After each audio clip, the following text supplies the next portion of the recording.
అంటే ఇప్పుడు మనం చూస్తున్నామండి. ఇప్పుడు గత ఆల్మోస్ట్ మోర్ దెన్ 10 ఇయర్స్ నుంచి ఏదైతే ఈ అడ్వాన్స్డ్ టెక్నాలజీ అనేది మనకి ఎక్కువైపోయింది.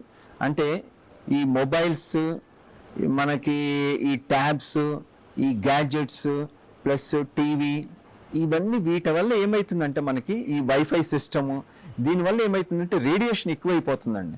సో ఇప్పుడు మనం చూస్తున్నాం, ఈవెన్ 2 సంవత్సరాలు 3 సంవత్సరాల పిల్లలు కూడా మొబైల్తోనే ఆడుకుంటున్నారు. వాళ్ళు అన్నం తినాలన్నా కూడా తల్లిదండ్రులు వాళ్ళకి మొబైల్ ఇస్తే వాళ్ళు తింటారు, లేకపోతే తినరు. అట్లానే ఈవెన్ పెద్దవాళ్ళు, ఏజ్డ్ పీపుల్ కూడా వాళ్ళకి ఈ వైఫై సిస్టము, ఈ నెట్వర్క్ ద్వారా మొబైల్స్ ఎక్కువ చూడటం మొదలు పెడుతున్నారు. అంటే ఇప్పుడు జనరల్గా ఏంటంటే ఒక 1 అవర్ 2 అవర్స్ చూడటం అనేది ఓకేనండి.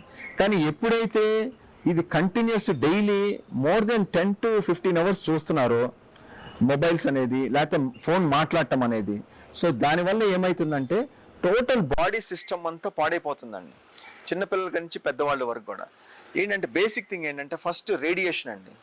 ఆ రేడియేషన్ వల్ల ఏమవుతుందంటే వీళ్ళకి తెలియకుండా బ్రెయిన్లో కానీ లేకపోతే బాడీలో కానీ నర్వ్ సెల్స్ డ్యామేజ్ అవుతూ ఉంటాయండి. అట్లానే వాళ్ళకి ఏమైందంటే ఫోన్ ఎక్కువ మాట్లాడటం వల్ల ఇయర్ ప్రాబ్లమ్స్ కూడా వస్తుంటాయి, అంటే హియరింగ్ ప్రాబ్లమ్స్ వస్తూ ఉంటాయి. ప్లస్ మొబైల్ ఎక్కువ చూడటం వల్ల లేకపోతే ట్యాబ్స్ ఎక్కువ చూడటం వల్ల ఏమైందంటే ఈవెన్ కంటి ప్రాబ్లమ్స్ కూడా ఎక్కువ వస్తున్నాయి. సో ఐసైట్ త్వరగా పెరుగుతుంది. ప్లస్ అట్లానే వాళ్ళు కూర్చొని ఇవన్నీ గ్యాడ్జెట్స్ చూడటం వల్ల ఏమైతుందంటే వాళ్ళు ఒబేసిటీ వస్తుంది. అంటే వాళ్ళకి తెలియకుండా బాడీలో ఏంటంటే ఫ్యాట్ అనేది పెరిగిపోతుంది అనమాట. సో ఈవెన్ మనం చూస్తున్నాం ఇప్పుడు స్కూల్ పిల్లల్లో, ఒక 40 years బ్యాక్ మనం స్కూల్ పిల్లలు వాళ్ళు చూస్తే మనకి ఓన్లీ 5% కొంచెము వాళ్ళు కొంచెం చిన్నపిల్లలు కానీ వాళ్ళు లావుగా కనపడేవాళ్ళు, మిగతా వాళ్ళంతా చాలా సన్నగా పర్ఫెక్ట్గా ఉండేవాళ్ళు. కానీ ఇప్పుడు మనం స్కూల్స్కి వెళ్ళి కానీ పిల్లల్ని చూస్తుంటే అందులో 90% పిల్లలందరూ ఏ యాక్టివిటీ లేక ఈ గ్యాడ్జెట్స్తో అలవాటైపోయి, మొబైల్ ట్యాబ్స్ వీటితో అలవాటైపోయి వాళ్ళు ఏంటంటే వాళ్ళు ఆటోమేటిక్గా వాళ్ళు హెల్త్ ఇష్యూస్ వల్ల లావ్ అయిపోతున్నారు వాళ్ళు. సో వాళ్ళకి వేరే యాక్టివిటీ అనేది లేదు. వాళ్ళు ఆడుకోమన్నా కూడా వాళ్ళు బయటకు వెళ్ళి గ్రౌండ్ వెళ్ళి ఆడుకోవట్లేదు. ఎంతసేపటికి వాళ్ళ కాన్సన్ట్రేషన్ అంతా ఈ మొబైల్స్ గ్యాడ్జెట్స్ మీదే ఉంటుందన్నమాట. అట్లాగే ఇంట్లో పెద్దవాళ్ళు కూడా ఏం చేస్తున్నారంటే ఎప్పుడు టైం దొరికినా సరే మొబైల్ గ్యాడ్జెట్స్లోనే బాగా అలవాటు పడిపోతున్నారు.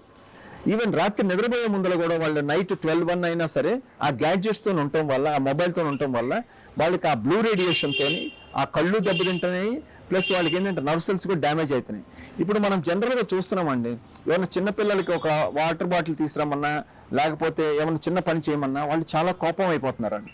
ఎందుకంటే ఈ మొబైల్స్, ఈ గ్యాడ్జెట్స్ వాళ్ళకి ఎక్కువ అయిపోయి రేడియేషన్ వాళ్ళలో కోపం అనేది పెరుగుతుంది. ప్లస్ వాళ్ళకి ఏ పని చేయాలన్నా కాన్సన్ట్రేషన్ అనేది ఉండట్లేదు వాళ్ళకి.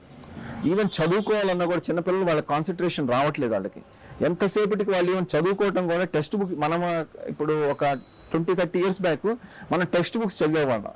ఇప్పుడు ఏమవుతుందంటే అందరూ ఆ మొబైల్లోనే చదువుతున్నారు. బికాస్ ఈ లెర్నింగ్ అన్ని బుక్స్ అన్ని కూడా వాళ్ళకి ఆటోమేటిక్గా నెట్లో రావటం వల్ల వాళ్ళు చదవటం కూడా ఈ మొబైల్లో చదువుతున్నారు, లేకపోతే ట్యాబ్స్లో చదువుకుంటున్నారు.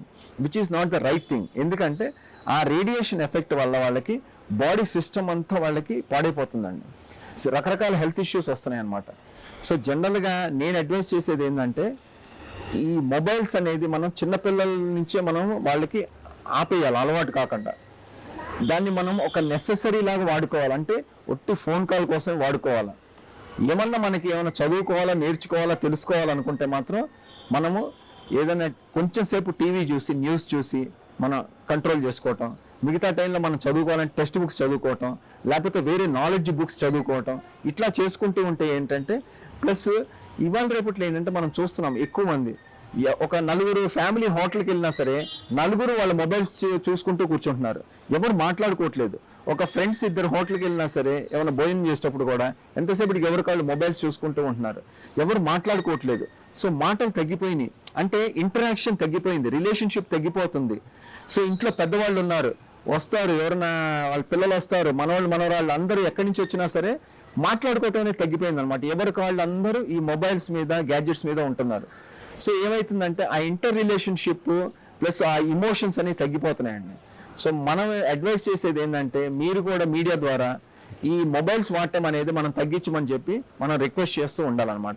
ఈవెన్ మీడియాలో కూడా బాగా ఇది చెప్తూ ఉండాలన్నమాట, ఈ రేడియేషన్ వల్ల హెల్త్ ఇష్యూస్ వస్తున్నాయి, సో తగ్గించేసేయండి మొబైల్లో ఇంటర్నెట్ వాడటం అనేది.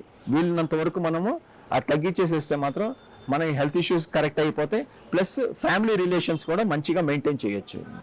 మీకు ఇప్పుడు ఏ డౌట్స్ ఉన్నా సరే, పంటి ప్రాబ్లమ్స్ మీద, చిగుళ్ళ మీద ఏ డౌట్స్ ఉన్నా సరే, ఏమన్నా తెలుసుకోవాలన్నా, మీకు ఏమన్నా ట్రీట్మెంట్ కావాలన్నా సరే, మీరు ఎప్పుడైనా నన్ను కాంటాక్ట్ చేయొచ్చు. Thank you.